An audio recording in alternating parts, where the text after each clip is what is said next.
Hi everyone, welcome to my channel Psychologist Kusum. So in this video we are going to talk about everything that you might not know about PG Diploma in Guidance and Counseling from Jamia Millia Islamia. So see, मैंने course करा है तो मुझे personally पता है कि क्या क्या प्रॉब्लम्स आती हैं और क्या उसके बाद आपके जॉब अपॉर्चुनिटीज़ हैं क्या नहीं है, वो सब चीज़ें हम इस वीडियो में मैं बात करूँगी उसके बारे में. सो इनिशियली पीजी डिप्लोमा जो है is a very good course. Jamia जो कोर्स करवाती है in comparison to other universities, और जो यूनिवर्सिटीज़ हैं जो ये कोर्स ऑफ़र करती है उसके कंपैरिजन में जामिया की जो एलिजिबिलिटीज़ है वो काफ़ी कम है. जिससे मेरा कहने का मतलब ये है कि जामिया में कोई भी ये कोर्स कर सकता है, चाहे उसकी पहले की साइकोलॉजी की डिग्री हो या ना हो, उससे कोई फ़र्क नहीं पड़ता. कोई बैचलर्स में भी है तब भी वो ये कोर्स कर सकता है. तो इसकी जो स्मूथ प्रोसेस है एडमिशन की वो काफ़ी सही है.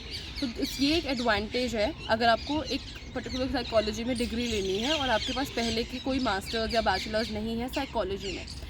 बट इसके बहुत सारे चैलेंजेस भी हैं. और जो यूनिवर्सिटीज़ ये वाला सेम कोर्स पीजी डिप्लोमा या गाइडेंस एंड काउंसलिंग में डिप्लोमा जो प्रोवाइड करती हैं वो काफ़ी बार मास्टर्स मांगती हैं या फिर रेगुलर कोर्स है.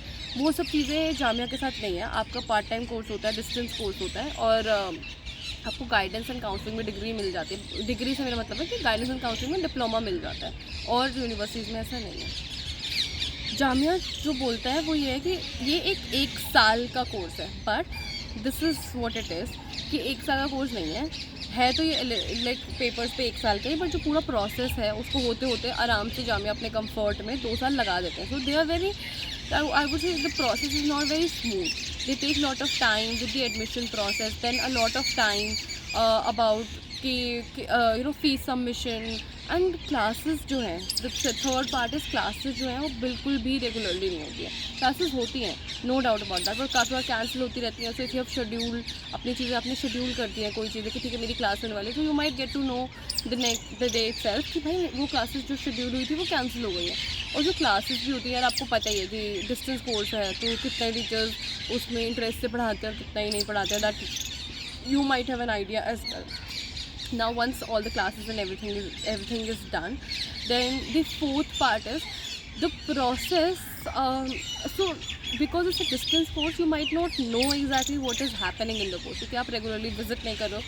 तो the source of information जो होता है ना है नो डाउट कि जामे मैम दयाल मैम जो है रेगुलरली अपडेट करती रहती है मेल्स पे कि आपका नेक्स्ट चीज़ ये है, नेक्स्ट चीज़ ये है. बट विद इन इतने ज़्यादा गैप्स होते हैं कि आपको काफ़ी बार क्वेश्चन करते हो कि भाई क्या हो रहा है. So you might not have awareness कि एग्जैक्टली कहाँ पे क्या स्ट्रगल्स आ रही है. कोई है नहीं पूछने के लिए. अगर आप मेल भी लिखोगे तो उनको कोई रिप्लाई नहीं करेगा, तो वो सारी डिफ़िकल्टीज आती हैं.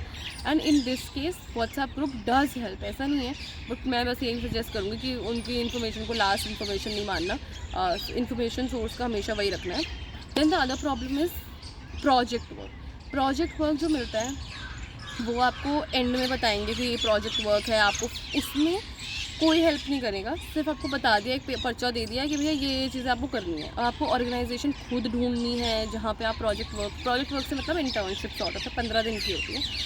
तो उसमें सब चीज़ आपको खुद ही फिगर आउट करनी है और आपको मेक श्योर करना है कि आप वो फॉर्मेट भी फॉलो करो जो भी उन्होंने दिया होता है. So it becomes very very difficult क्योंकि people who are coming from non-psychology background or even the one who are from psychology background, they might not be able to understand कि कैसे कहाँ पे अप्रोच करना है, परमिशंस लेनी है. तो वो सब चीज़ें डिफ़िकल्टी हो जाती है. The same difficulty lies in the assignments as well क्योंकि असाइनमेंट दे दिए जाते हैं and then you have to do every assignment hand written.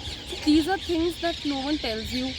और इतने सारे क्वेश्चन होते हैं. there are 5 questions that you need to attempt per paper, so it becomes very difficult.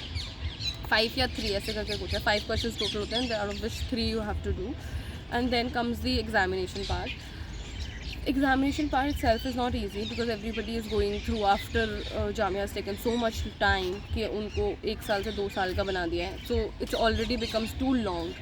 और उसके बाद जब आप एग्ज़ाम देना चाहते हो you want the examination process to be smooth क्योंकि आपने इतना टाइम स्पेंड कर लिया होता है पूरे कोर्स स्ट्रक्चर में कि आप थक चुके होते हो कि भाई अब क्या है, तुम मुझे डिग्री दो, डिप्लोमा दो हमारा और ख़त्म करो. But it doesn't happen like that. Examination process is a challenge in itself. एक अपने आप को पता नहीं होता कि इतना बड़ा हर्डल तैयार हो रखा होता है.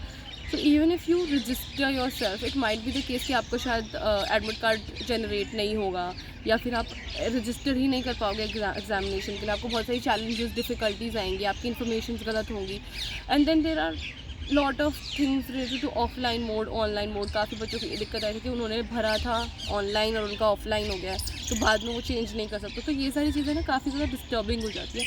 So make sure you know about all these things before you apply.